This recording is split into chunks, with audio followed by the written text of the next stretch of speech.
হরে কৃষ্ণা। রাধে রাধে দর্শকবৃন্দ। পবিত্র মোহিনী একাদশী ব্রত 2025 সালে কবে পালন করতে হবে? 7ই মে বুধবার নাকি 8ই মে বৃহস্পতিবার? দর্শক বন্ধুরা, 2025 সালে এই পবিত্র মোহিনী একাদশী ব্রত পালিত হবে আগামী 8ই মে 2025, বাংলা 24শে বৈশাখ 1432 বৃহস্পতিবার। বৈশাখ মাসের শুক্লপক্ষীয় একাদশী পবিত্র মোহিনী একাদশী নামে প্রসিদ্ধ। এই ব্রতের প্রভাবে মানুষের সকল পাপ, দুঃখ ও মোহজাল অচিরেই বিনষ্ট হয়। ত্রিলোকে মোহিনী ব্রত থেকে আর শ্রেষ্ঠ ব্রত নেই। যজ্ঞ, তীর্থস্থান, দান ইত্যাদি কোনো পূর্ণ কর্মই এই ব্রতের সমান হয়। তাই আমাদের সকলেরই উচিত সকল পাপ ক্ষয়কারী ও সকল দুঃখ বিনাশী এই একাদশী ব্রত অবশ্যই পালন করা এবং একাগ্রচিত্তে তার মহিমা শ্রবণ করা। এই পবিত্র মোহিনী একাদশীর ব্রত কথা শ্রবণ মাত্রেই সমস্ত পাপ বিনষ্ট হয় ও সহস্র গোদানের ফল লাভ হয়। আজকের এই ভিডিওতে আমি পবিত্র মোহিনী একাদশীর সঠিক দিনক্ষণ, ব্রত মাহাত্ম্য ও পরদিন পালনের সঠিক সময়সূচি আপনাদের প্রদান করব। আপনারা ভিডিওটি স্কিপ না করে শেষ পর্যন্ত অবশ্যই দেখতে থাকুন। রাধে রাধে দর্শক বন্ধুরা, আমি মিতা। আজকের এই ভিডিওতে আপনাদের স্বাগত জানাই। বন্ধুরা, আশা করি গোবিন্দের কৃপায় আপনারা সকলে খুব ভালো আছেন। বন্ধু, আপনি যদি এই চ্যানেলে নতুন হন তাহলে চ্যানেলটিকে সাবস্ক্রাইব করে পাশে থাকা বেল আইকনটি ক্লিক করে যাবেন। আর ভিডিওটি ভালো লাগলে লাইক করবেন আর কমেন্টে লিখবেন জয় রাধা, গোবিন্দের জয়। এবং ভিডিওটি আপনার পরিচিত বন্ধু বান্ধব ও আত্মীয় স্বজনদের উদ্দেশ্যে শেয়ার করবেন এবং ভিডিওটি অবশ্যই শেষ পর্যন্ত দেখবেন। পঞ্জিকা মতে একাদশী তিথি শুরু ভারতীয় সময় 7ই মে বুধবার সকাল 10:21 ও শেষ 8ই মে বৃহস্পতিবার দুপুর 12:31। দয়া করে সবাই একাদশী ব্রত পালন করুন এবং অন্যকে একাদশী ব্রত পালন করতে উৎসাহিত করুন এবং বেশি বেশি করে হরিনাম জপ করুন এবং ভগবানের কৃপা লাভ করুন। স্কন্দ পুরাণে বলা আছে যে মানুষ একাদশীর দিন শস্যদানা গ্রহণ করে সে তার পিতা, মাতা, ভাই এবং গুরু হত্যাকারী সমপাপ করে এবং সে যদি বৈকুণ্ঠ লোকে উন্নীত হয় তবুও তার অধঃপতন হয়। তাই নিজে একাদশী ব্রত পালন করুন এবং অন্যকেও একাদশী ব্রত পালনে উৎসাহিত করুন। একাদশীর আগের দিন, একাদশীর দিন, একাদশীর পর দিন অবশ্যই আমিষ আহার বর্জন করবেন। একাদশীর আগের দিন সংকল্প মন্ত্র পাঠ করে একাদশীর সংকল্প গ্রহণ করতে হয়। একাদশীতে কি কি গ্রহণ করবেন আর কি কি গ্রহণ করবেন না এই সম্পর্কে সংক্ষেপে বলছি। একাদশীতে পঞ্চরবি শস্য অবশ্যই বর্জন করবেন। একাদশী পালনে পরনিন্দা, পরচর্চা, মিথ্যা ভাষণ, ক্রোধ, দুরাচারী সহবাস সম্পূর্ণরূপে নিষিদ্ধ। একাদশী ব্রত পালনের পর দিন পালনের নির্দিষ্ট সময়ের মধ্যে পঞ্চরবি শস্য ভগবানকে নিবেদন করার পর পারণ মন্ত্র পাঠ করে সেই রবি শস্য নিজেকে প্রসাদ হিসাবে গ্রহণ করতে হবে। এইভাবে একাদশীর পারণ পালন করতে হয়। একাদশী পারণ পালন না করলে একাদশী ব্রত পালনের কোনো ফল লাভ হয় না। তাই আপনারা পারণের নির্দিষ্ট সময়ের মধ্যে অবশ্যই পারণ সেরে নেবেন। ভিডিওর শেষে বিভিন্ন স্থানের পারণের সময়সূচি প্রদান করব। একাদশীর দিন অবশ্যই নির্দিষ্ট একাদশী ব্রত মাহাত্ম্য পাঠ বা শ্রবণ করতে হয়। এখন আমি পবিত্র মোহিনী একাদশী ব্রত মাহাত্ম্য পাঠ করব। মোহিনী একাদশী ব্রত মাহাত্ম্য কথা।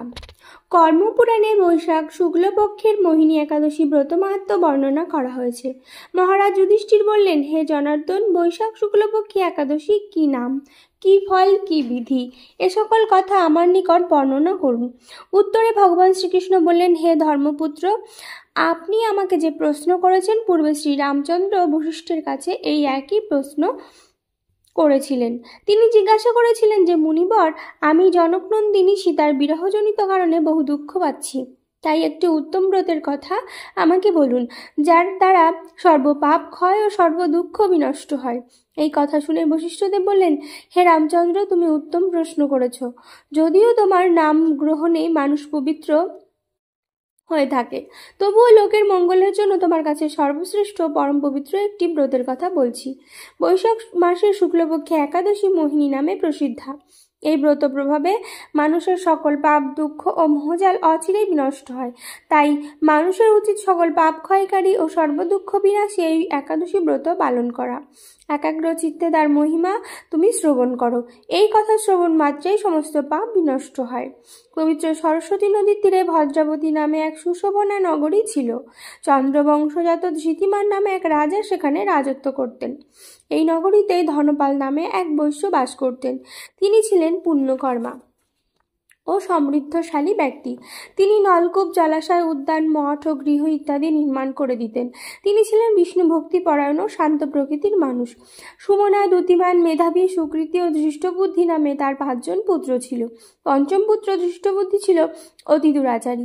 সে সর্বদা পাপ কার্যে লিপ্ত থাকত। পরস্ত্রী সঙ্গ, বেশ্যাসক্ত, লম্পট ও দ্রুত ক্রিয়া প্রভৃতি পাপে সে অত্যন্ত আসক্ত ছিল।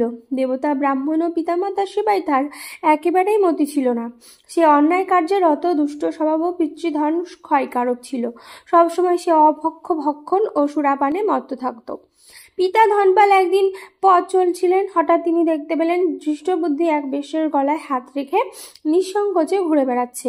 তার নির্লজ্জ পুত্রকে এভাবে চৌরাস্তায় ভ্রমণ করতে দেখে তিনি অত্যন্ত মর্মাহত হলেন। এই কুস্বভাব দর্শনে ক্রুদ্ধ হয়ে তিনি তাকে গৃহ থেকে বার করে দিলেন। তার আত্মীয় স্বজনও তাকে পরিত্যাগ করল। তখন সে নিজের অলঙ্কার আদি বিক্রি করে জীবন অতিবাহিত করত। কিছুদিন এইভাবে চলার পর অর্থাভাব দেখা দিল। ধনহীন দেখে সেই বেশ্যাগণও তাকে পরিত্যাগ করল। অন্ন বস্ত্রহীন ধৃষ্টবুদ্ধি ক্ষুধা তৃষ্ণায় অত্যন্ত কাতর হয়ে পড়ল। অবশেষে নিজের গ্রামে সে চুরি করতে শুরু করলো। একদিন রাজপ্রহরী তাকে ধরে বন্দী করলো, কিন্তু পিতার সম্মানার্থে তাকে মুক্ত করে দিল। এভাবে বার কয়েক সে ধরা পড়ল ও ছাড়া পেল, কিন্তু তবুও সে চুরি করা বন্ধ করলো না। তখন রাজা তাকে কারাগারে বদ্ধ করে রাখলেন। বিচারে সে কষাঘাত দণ্ডভোগ করল। কারাভোগের পরও অন্যান্য উপায় ধৃষ্টবুদ্ধি বনে প্রবেশ করল। সেখানে সে পশু পাখি বধ করে তাদের মাংস ভক্ষণ করে অতি দুঃখে পাপময় জীবনযাপন করতে লাগলো। দুষ্কর্মের ফলে কেউ কখনো সুখী হতে পারে না। তাই সেই ধৃষ্টবুদ্ধি দিবারাত্রি দুঃখ শোকে জর্জরিত হলো। এভাবে অনেক দিন অতিবাহিত হলো। কোনো পুণ্য ফলে সহসা একদিন সে কৌণ্ডিন্য ঋষির আশ্রমে উপস্থিত হলো। বৈশাখ মাসে ঋষিবর গঙ্গা স্নান করে আশ্রমের দিকে প্রত্যাবর্তন করছিলেন। শোকাকুল ধৃষ্টবুদ্ধি তার সম্মুখে উপস্থিত হলো। ঘটনাক্রমে ঋষির বস্ত্র হতে এক বিন্দু জল তার গায়ে পড়ল। সেই জলস্পর্শে তার সমস্ত পাপ দূর হলো। হঠাৎ তার শুভবুদ্ধির উদয় হলো। ঋষির সামনে সে কৃতাঞ্জলি পুটে প্রার্থনা করতে লাগলো, হে ঋষি শ্রেষ্ঠ, যে পুণ্য প্রভাবে আমি এই ভীষণ দুঃখ যন্ত্রণা থেকে মুক্তি লাভ করতে পারি তা কৃপা করে আমাকে বলুন। ঋষিবর বললেন, বৈশাখ মাসের শুক্লপক্ষের মোহিনী নামে যে প্রসিদ্ধ একাদশী আছে, তুমি সেই ব্রত পালন করো। এই ব্রতের ফলে মানুষের বহু জন্মার্জিত পর্বত পরিমাণ পাপরাশিও ক্ষয় হয়ে থাকে। মহামুনি বশিষ্ঠ বলেন, কৌণ্ডিন্য ঋষির উপদেশ শ্রবণ করে প্রসন্ন চিত্তে ধৃষ্টবুদ্ধি সেই ব্রত পালন করল। হে মহারাজ রামচন্দ্র, এই ব্রত পালনে যে নিষ্পাপ হলো, দিব্য দেহ লাভ করলো, অবশেষে গরুরে আরোহণ করে সকল প্রকার উপদ্রবহীন বৈকুণ্ঠ ধামে গমন করল। হে রাজন, ত্রিলোকে মোহিনী ব্রত থেকে আর শ্রেষ্ঠ ব্রত নেই। যজ্ঞ, তীর্থস্থান, দান ইত্যাদি কোনো পুণ্যকর্মই এই ব্রতের সমান নয়। এই ব্রত কথা শ্রবণ কীর্তনে সহস্রজ্ঞ দানের ফল লাভ হয়। এবার আমি জানিয়ে দেব মোহিনী একাদশী পালনের সময়সূচি। প্রথমে স্থান, মাঝখানে তারিখ এবং শেষে সময়সূচি। বাংলাদেশ 5টা 25 থেকে 9টা 36, পশ্চিমবঙ্গ 4টে 59 থেকে 9টা 19, দিল্লি 5টা 34 থেকে 10টা 3, বৃন্দাবন 5টা 34 থেকে 10টা 1, উত্তরপ্রদেশ 5টা 22 থেকে 9টা 49, মুম্বাই 6টা 6 থেকে 10টা 25, পুনে 6টা 3 থেকে 10টা 21, নাগপুর 5টা 38 থেকে 9টা 59, চেন্নাই 5টা 45 থেকে 9টা 58, ভুবনেশ্বর 5টা 12 থেকে 9টা 33, ঝাড়খণ্ড 5টা 8 থেকে 9টা 32, বিহার 5টা 4 থেকে 9টা 30, ছত্তিশগড় 5টা 26 থেকে 9টা 47, শিলং 4টে 40 থেকে 9টা 6, গুয়াহাটি 4টে 40 থেকে 9টা 6, আগরতলা 4টে 45 থেকে 9টা 9, মিজোরাম 4টে 40 থেকে 9টা 3, মণিপুর 4টে 33 থেকে 8টা 58, নাগাল্যান্ড 4টে 29 থেকে 8টা 55, অরুণাচল প্রদেশ 4টে 32 থেকে 8টা 59, সিকিম 4টে 50 থেকে 9টা 18, উত্তরাখণ্ড 23 থেকে 9টা 54, হিমাচল প্রদেশ 5টা 28 থেকে 10টা 1, পাঞ্জাব 5টা 37 থেকে 10টা 9,